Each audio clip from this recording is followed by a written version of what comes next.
Today's Ask Me Anything comes to us from Heather in Florida, who wants to know from real life examples, Dr. Chuck, how has taking better care of a person's oral health had an impact on their overall health? There are many, many examples we have of that, but I'll pull one out for you. This is Alice. She was on dialysis. They were having a hard time stopping the bleeding when they would unhook her from the dialysis machine. Her medications weren't working. She didn't have any pep in her step. She was an artist, but she hadn't wanted to draw it for the last 2 years. Finally, she had a toothache. So made an appointment, came in. You didn't have to have DMD by your name to realize she had a disaster in her mouth. It was a horrible, horrible mouth. We ended up taking out all of her teeth except for two. I was able to save two to make a lower partial.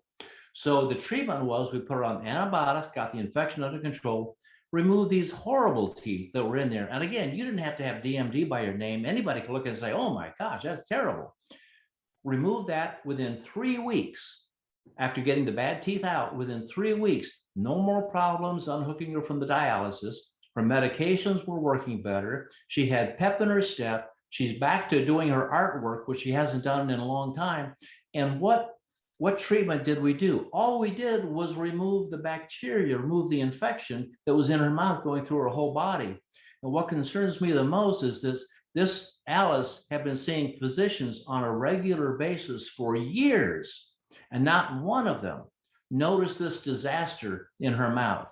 If they would have just noticed that disaster and said, hey, you need to get your mouth taken care of, she would have been a lot more comfortable, a lot healthier, a lot happier for years. But instead, it took a toothache to get her to see a dentist, and that solved many of her other problems. So today she's still on dialysis, but feeling much, much better.